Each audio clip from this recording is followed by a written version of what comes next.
Hi there. If you are not on Twitter, you might not know what is going on in the Rocket League scene at the moment. And if you don't, this video will give you a good insight into what happened in the first 2 weeks of 2023, because I was on holiday and I came back. I was checking Twitter the entire time. I came back and oh my God. I went away for 2 weeks and I checked Twitter every single day, and every single day there was just a new problem, something new and unprecedented in the game. It was just out of nowhere.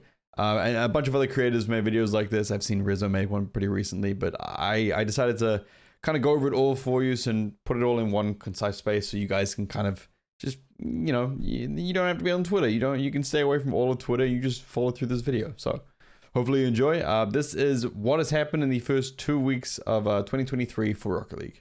The drama starts with something I'm not going to go over a little bit too much. It got a little bit complicated, but Jake Lucky, or Jake Sucky, whatever he goes by, kind of tweeted out as well.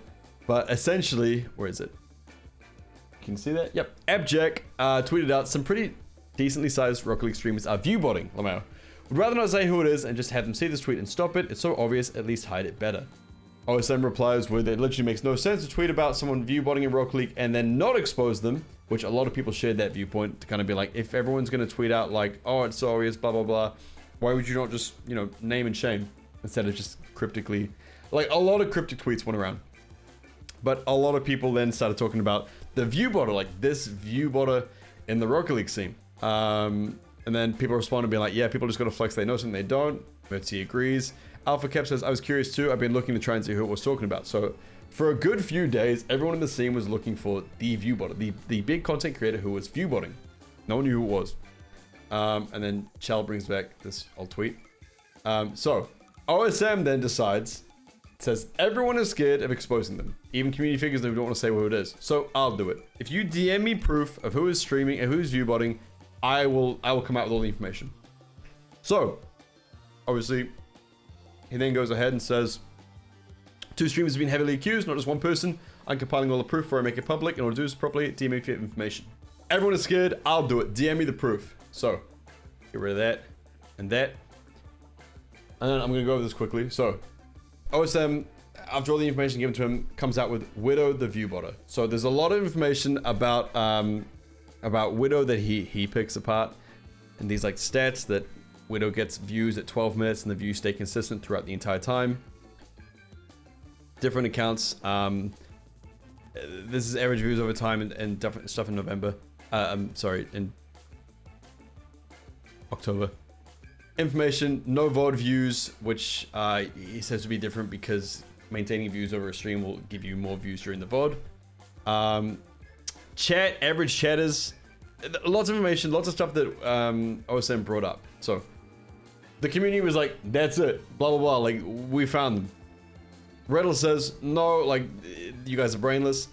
The next day, GC and his guys, I always call them geese, but GC, I don't know why, kind of pulls it out of the, like, pulls it away. It's like, no, like, this doesn't really work. You cherry picked your information. I'm not gonna go either side here. I just think, like, there are arguments for OSM side, there are arguments against. A lot of people kind of did a bit of both. So there's a whole write-up on like how the growth came and how things happened and why things happen and how the viewbotted accounts don't really make sense. Roquettes does the same kind of thing and kind of goes more towards OSM side, I believe, saying that her stats and her viewers and stuff are a little bit like suspicious considering you see this as a percentage. So it's a bit strange.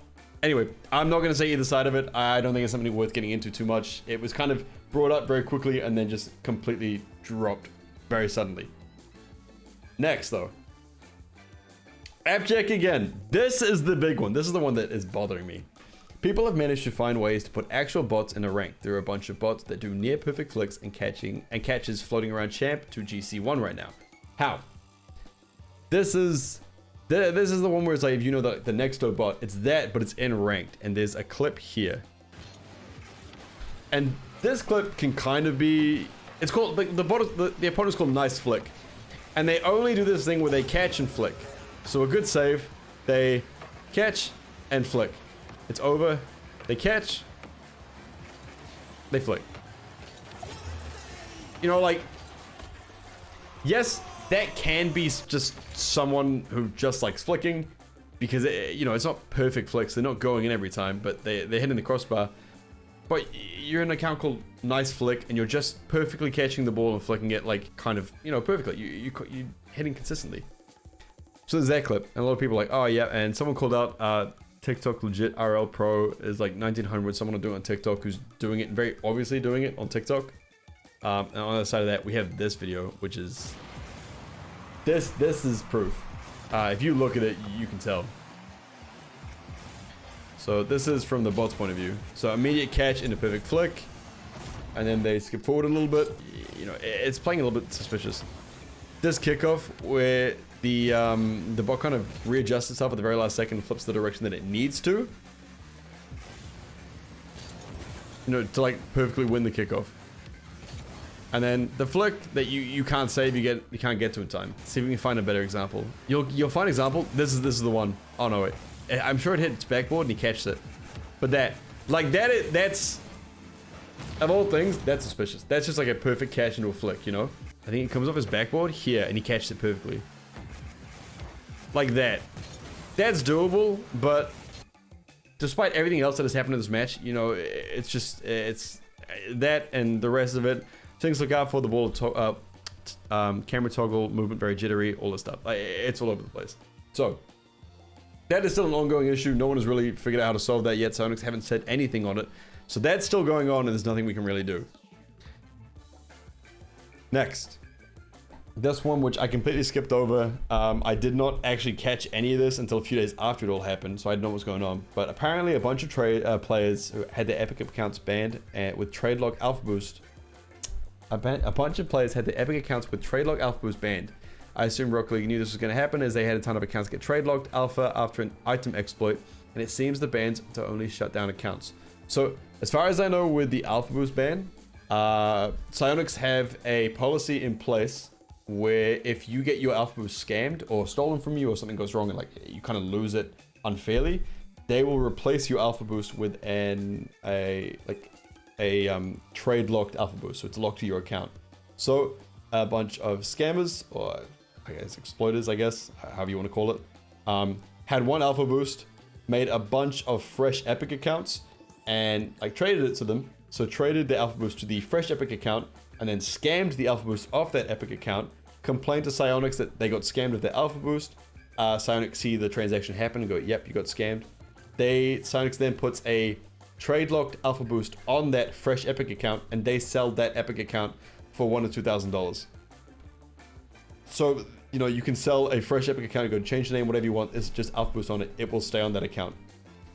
And that seems legit to a random person who's like, okay. But then you remember that they've done this like 20, 30, 40 times, made $80,000 off it. Alpha Boost will cost you $4,000 to $6,000 apparently, and they'll sell it like $1,000, $2,000, and you know, make tons. So a bunch of players like bubble players, semi-pros, and apparently pro players were buying these trade locked accounts just to have Alpha Boost on their account. So then a bunch of a bunch of bubble scene players and pro players and semi-pro players got their accounts banned, and just yeah, I don't even know what we do from here. Apparently, hopefully it is not both of their accounts. It's just the one Epic account that they bought. It's a very scuffed situation. All right, so then the final piece of drama that amounted while I was away. The transfer season. Moist Esports let go of Rise, and in their place they take on Juicy. So now we have Moist Juicy, which is a fantastic name. And after that, Rise is now a free agent. Currently an EU player, but he's a free agent. He's looking for a team. Rise starts doing stuff like this. Goes into his thing, gets on the V1 decal, changes his club, starts baiting that he's going to go to Division 1. And everyone's like, oh, he's baiting, blah, blah, blah. Like, he's an EU player. Division 1 is obviously an American team. This comes out. Version 1 is set to sign Rise of Moist Esports to replace Com. So now Com is leaving the team. Rise is heading over and joining version 1, and Com is leaving the team. So Com now has nowhere to go. Optic Gaming look to sign Com to replace Magic Bear. And this is all within, there's like 2 days, 1 day left of the transfer season. Like, these deals mean that someone will end up with no team. There's no room for anything because they're making these deals at the very last second. So Rise the last second goes, I'm gonna move to V1. V1 say, okay, we'll get rid of Com. Com goes, okay, I'll move to Optic Gaming. Optic Gaming go, okay, we'll get rid of Magic Bear. Rise moved to North America to join version 1, unintentionally led to Magic Bear getting kicked, even though Optic said they were completely sticking. But then, at the last second, Rise goes back on that and says, no, I'll sign with Oxygen. So now you have Rise, who has completely disrupted all of NA. He's made 2 teams kick 2, like kind of get rid of 2 of their players and just stayed. He's just trolling. He just stayed in Europe. So now the situations that can happen is V1 now kind of go, well, do we just take back Com? But now Com knows that we were gonna like get rid of him for another player. And Magic Bear and Optic have the same situation. Optic go, well, we can take back Magic Bear, but he now plays the whole split, knowing that he would have just got dropped for a better player. And so, or they swap players, or they find other players. But in the end, what ends up happening is Com just goes back to V1, and Magic Bear goes back to Optic. But they have to play a whole split, knowing that when it comes down to it, they were the players to leave the team if they want to transfer someone in, and that's got to destroy your morale. Like that is Rise completely came in just to like little sabotage everything, man. He scuffed everything.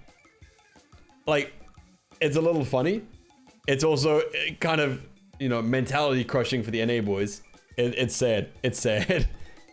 I mean, Rise knew what he was doing. I think he was kind of having a laugh with it. I feel bad for Magic Bear because at the end of it, Com would have had a team with Optic, but Magic Bear would have had like no team. He would have just been left out. But then Rise stays in EU. Magic Bear retains his team despite knowing that he would have been dropped, and they had no issue with that. You know, very strange, very rough. But GC kind of summed it up. The first week of 2023 was bots in the ranked games. View bots on Twitch. I don't know what bots on Twitter was. I'm just assuming that's it. Asphero got hacked, but I mean, yeah, that is what it is. Probably by bots. People got banned. People were being bots for getting their trade locked Alpha Boost accounts banned. And then roster moves. No bots involved, but my god, Rise kind of just threw everything. He just tore up NA without even stepping foot there. It was a crazy last day. But yeah, that all happened. I've been away for 2 weeks, and every time I check Twitter, I see more of this, and it makes me just coming back to Rocket League is gonna be scuffed. So